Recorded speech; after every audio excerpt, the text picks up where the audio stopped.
Shalom, nous allons le daf, la medvav dans Mesechet Psachim, nous reprenons en haut du daf, Ravina Amar.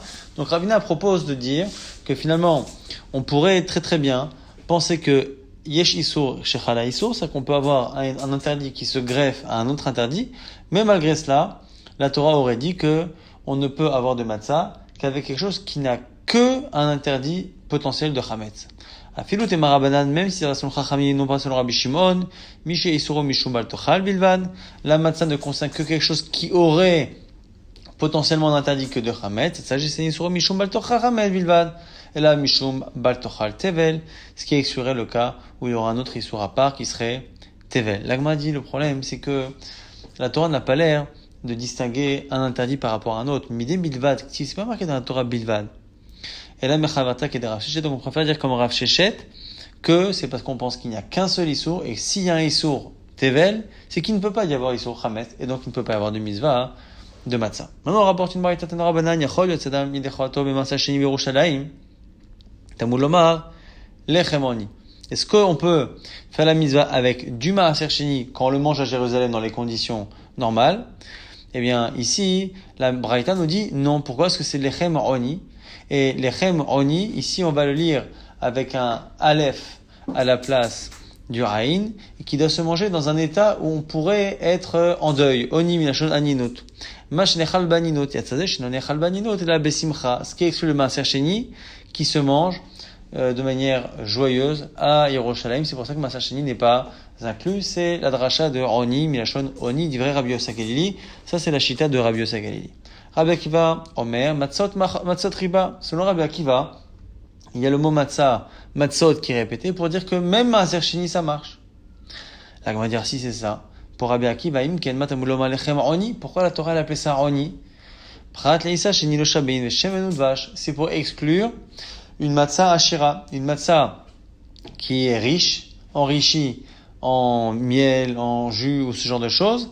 Eh bien, il ne faut pas qu'elle soit enrichie parce que milachon rani, c'est-à-dire que ce soit un pain pauvre. Maïtanema avec quoi? Miktiv lechem roni, roni ktiv. C'est pas écrit roni avec un vav pour qu'on le lise oni, mais c'est écrit comme si c'était marqué rani. Il n'y a pas de vav, donc on pourrait lire rani, un pauvre. Et donc c'est un pain pauvre. Donc Rabbi Akiva dit que Roni, c'est pour nous dire que c'est un pain pauvre. La matzah doit être faite avec de l'eau et de la farine. Rabbi Yossi Galili nous apprend que le chem Oni, c'est Oni. Ça veut dire qu'on ne peut pas manger avec du Maaser Sheni. Donc, que va dire Rabbi Yossi Galili sur Rabbi Akiva? Rabbi Yossi Galili, mi karina narani. Oni karina, Rabbi Yossi Galili dira, oui, mais c'est vrai qu'il n'y a pas de vav marqué. Mais comment on lit? On lit Oni. Oni, pour moi, ça me fait penser à Oni. Et Rabbi Akiva dira, ali karinan, be'oni kedeshmuel.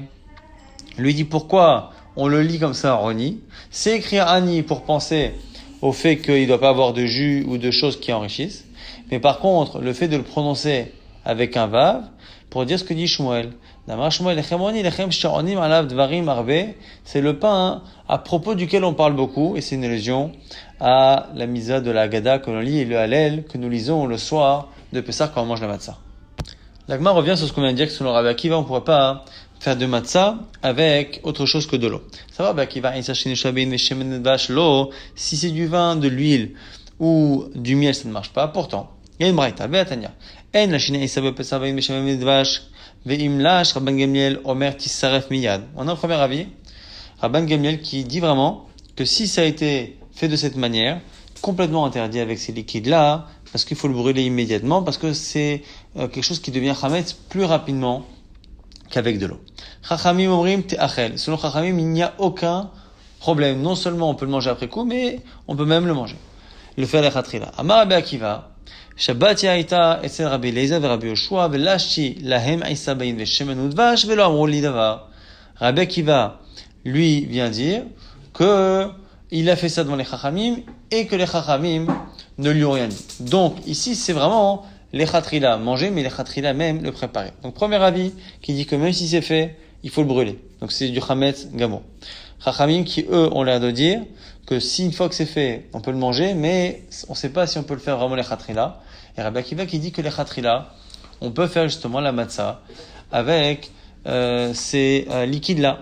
Et au passage, on revient sur la vie de Chachamim, ve'afal pi she'en lashin mekatfin bo.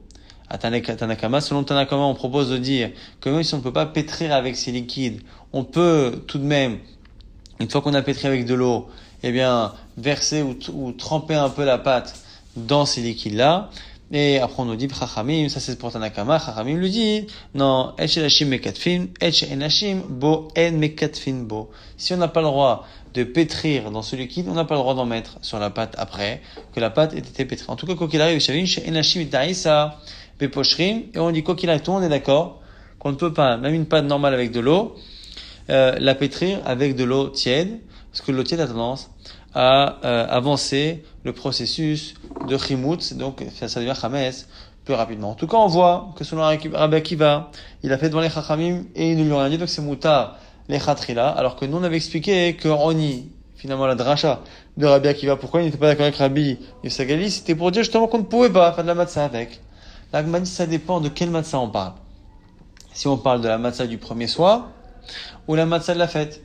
Le premier soir, on a une mitzvah effectivement de manger une matzah. Cette matzah, elle doit être faite justement avec de l'eau parce que c'est lechem roni.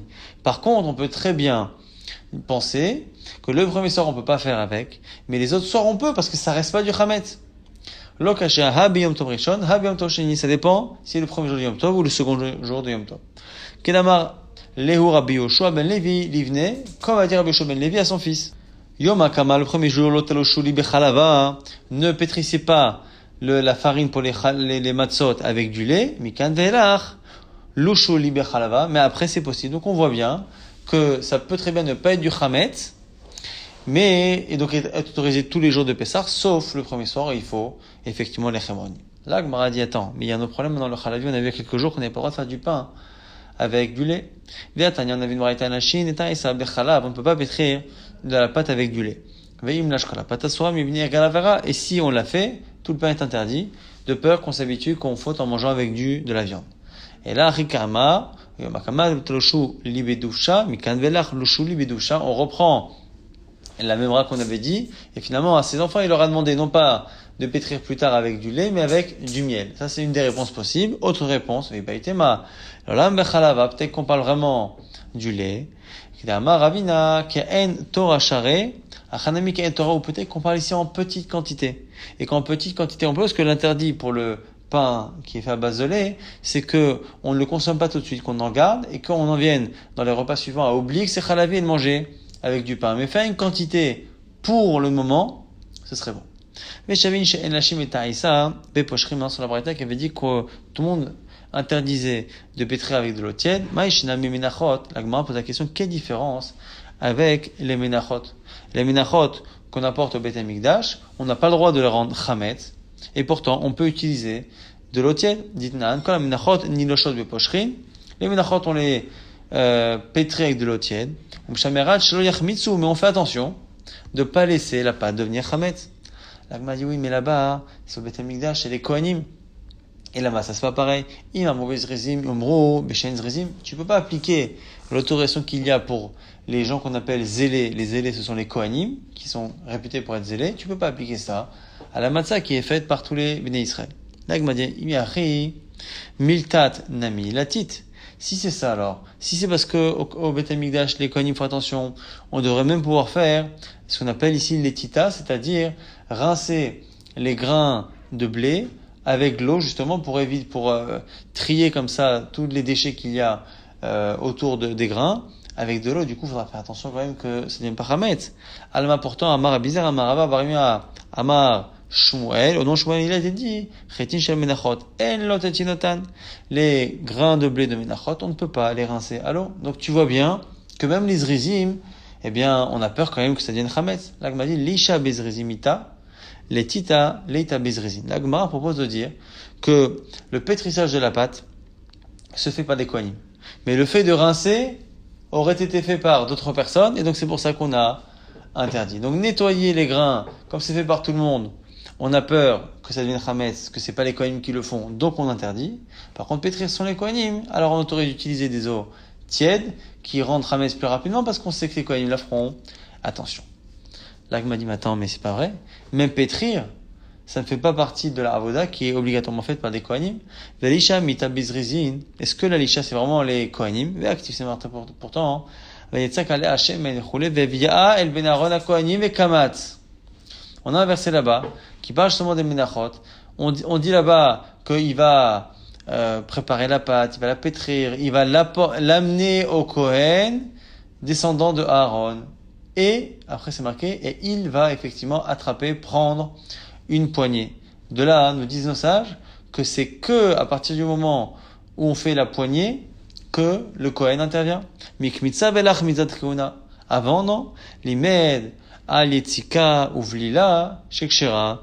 Mais Choladam, de là, tu vois que le fait de mettre de l'huile, que le fait de pétrir, tout ça se fait par n'importe quel Israël. Donc, c'est pas forcément les résimes qui sont disponibles au moment où on pétrit. Donc, on ne comprend toujours pas pourquoi, finalement, on autorise avec les eaux tièdes. Alors que pour le Chametz de Pessah, non. L'agma dit l'isha, ni de mezrizim leita, bimkom zrimita. Il dit oui, mais le fait de pétrir, même si ce sont pas les Kohanim qui le font, ça se fait au Beth Amikdash, dans un endroit, dans l'endroit des gens zélés, donc des Kohanim, et donc on fait attention. Damar, mar, blilak, sherabeza. Chutz techomat azara, psula. Il y a une halakha qui dit qu'on a le droit effectivement de pétrir avec la farine les menachot avec quelqu'un qui n'est pas un Kohen, donc Beza. Mais par contre, si on est à l'extérieur de l'Hazar du Beth Amikdash, c'est interdit. La fouké letita, des nam izrim, l'homme comme zrizim. Alors que la letita, pour le fait de préparer les matzot, si on trempait effectivement dans du liquide, ce serait pas du tout à ce moment-là bemkom zrizim, pas du tout dans un endroit où il y a des kohanim, donc pas du tout Beth Amikdash. Umaishna me minchat haomer. Maintenant, quelle différence avec minchat haomer? L'offrande du homer aussi là-bas se faisait avec du blé. Taya minchat haomer lotetinota vetsovrin ota. Là-bas, on a le droit de faire la letita et on a le droit après de faire un tas comme ça là-bas. On reprend les graines comme ça et on fait un tas pour faire sortir justement l'eau qu'il y a là-bas. Et donc la Gemara répond, là-bas Tzibour Shané. Là-bas c'est pas une question de Kohanim, c'est une question que c'est un korban Tzibour, c'est une offrande pour le Tzibour. Et là on fera attention, le Beyin fera attention à ce que ça ne lève pas. On a pu penser faire la Midan Matzah avec les bikurim, les prémices des fruits qu'on doit manger à Yerushalayim. Dans toutes vos demeures vous mangerez des matzot. Ça exclut les bikurim qui ne peuvent pas être mangés dans tous les endroits d'Israël, mais seulement à Yerushalayim. Ça, c'est du Rabbi Galili. Rabbi Akiva Omer, matzah ou maror. Lui, il apprend ça de matzah ou maror. Les deux sont associés, parce que c'est marqué que les matzot, al matzot ou mrorim yochlu, on mangera comme un pessar sur les matzot et le maror, donc qui sont associés. Ma maror sheno bikurim. De la même manière que le maror est une espèce qui n'est pas concernée par les bikurim, parce que les bikurim c'est pour les espèces d'Eretz Israël, matzah sheno bikurim. Pareil, la matzah, eh bien, ne peut pas venir des bikurim, les bikurim et la matzah sont incompatibles. La Gemara dit, ima maror she'en bemino bikurim af matzah she'en bemina bikurim. La Gemara dit, si tu fais ça, à ce moment-là, tu devrais dire que de la même manière que le maror n'est pas une espèce de bikurim, on pourrait pas faire la matzah avec une espèce de bikurim, donc on pourrait pas faire la matzah avec du blé, alors c'est faux. Donc la Gemara dit, non, tichetinus orim she'esh beminan bikurim, tamulomar matzot matzot riba. C'est les mots matzot qui permettent finalement d'inclure quand même le blé pour les matzot. La Gemara dit, matzot riba, filo bikurim nami. La Gemara dit, pourquoi on ne pourrait pas utiliser bikurim? La Gemara dit, Adar be Rabbi Akiva. Rabbi Akiva, finalement, a changé d'avis par rapport à la dracha de matzah ou maror. Effectivement, il ne tient plus cette dracha-là. Et donc, a priori, il apprend comme Rabbi Yosef Galili, c'est bechol moshvotechem. Détania, c'est marqué dans une braïta. Et on va voir à la fin de ce raisonnement la preuve que Rabbi Akiva a changé d'avis. Détania yachol, yesadani de chorato be bikurim. On pourrait penser faire la matzah avec bikurim, tamuloma, bechol moshvotechem, tochelu matzot, matzah nechele bechol moshvotechem, yasibukim, jelay nechalim bechol moshvotechem, la biyoshalim. Ça, c'est exactement ce qu'on a dit au nom de Rabbi Yosef Galili, qui est rapporté ici dans la braïta. Yachol, shani motzi af ma'aser sheni, tamuloma, matzot riba. Maintenant, le ma'aser sheni. C'est une question, lui aussi, il n'est mangé qu'à Jérusalem. Alors, il doit être exclu, non? Matzot. On dit matzot 2 fois pour inclure le maaser sheni. Ah, maraïta les rabot maaser sheni l'otzi bikurim.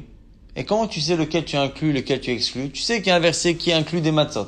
Un autre qui exclut ce qui ne mange pas, ce qui n'est pas, ce qui mangeait qu'à Jérusalem. Comment tu sais exclure les uns et pas les autres? Marbe anima maaser sheni shesh lo eta vechol moshavot. qui est de Rabbi Lazar. Je préfère sur le Maaser Sheni, qui techniquement, il a un éther Bechol Moshavot, comme a dit Rabbi Lazar. On va le voir tout de suite. Que les bikurim jamais seront mangés en dehors de Jérusalem. Alors que le Maaser Sheni d'Amar Rabbi Lazar, mais le Maaser Sheni Shenitma, chez Podim Oto Afilo Birushalayim. D'où ça donc un Maaser Sheni, qui est devenu impur. On peut le racheter même à Jérusalem, Talmud Lomar, Kilo Tuchal Seeto.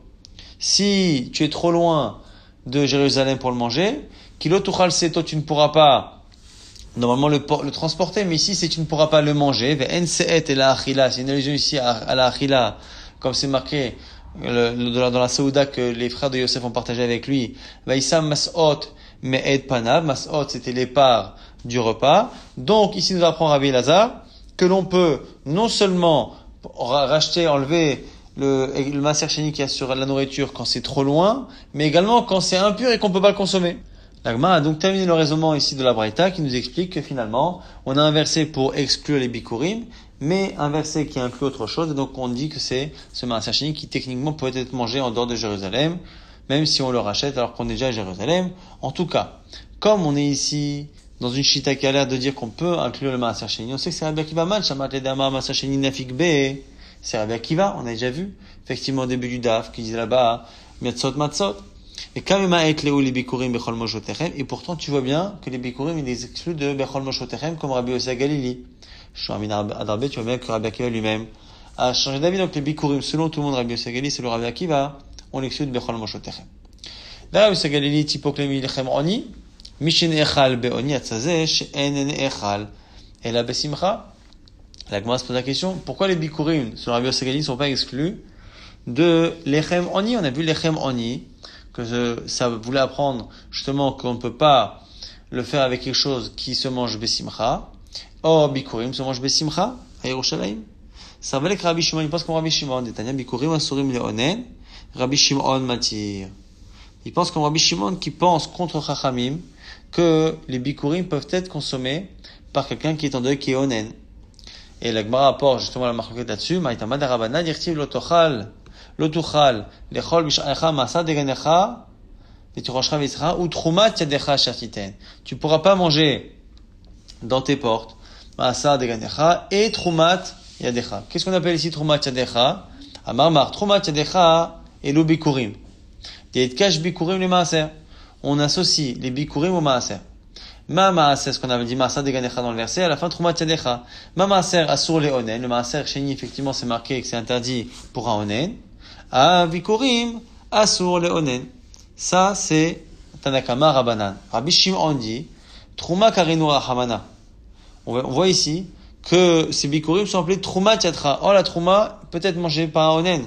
Que Trouma, ma Trouma muteret le onen, a bikurim, mutarim le onen. Donc on a ici le din de bikurim. Les bikurim sont d'un côté dans le verset collés au maaser sheni, mais d'un côté, l'expression les associe à la trouma, et en fonction qu'on accorde de l'importance à la première comparaison ou à la deuxième, ça va donner un éther de manger be'aninout ou pas. La Gemara objecte à Rabbi Shimon. Rabbi Shimon, nehi de kesh litle, même s'il tient pas le kesh, et qu'il appelle ça trouma, simcha mi amirtav ktipabu, tu vas bien quand même marquer une simcha dirtiv et samarta becholatov. Tu te réjouiras de tout le bien qu'Hachem t'a donné, donc tu vois bien que les bikurim sont a priori incompatibles avec la ninout. Elle me dit non, haou lizman simcha udeata. C'est pour te donner le zman où tu dois faire la mira de bikurim, lire le texte, dit nan. Mais atzeret de Shavuot, adachag, jusqu'à Sukkot, mais vive koré. Quand on apporte les bikurim, on lit les versets.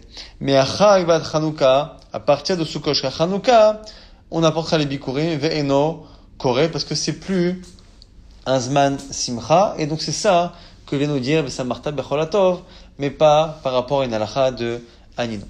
Dans nos rabbanan lechem oni prat lechalut, au sujet justement de la matzah, on nous dit ici que lechem oni c'est exclu ce qu'on appelle ici chalut. Ce chalut, ça a l'air d'être une matzah qui est faite avec une pâte qui est plus ou moins cuite à l'eau chaude.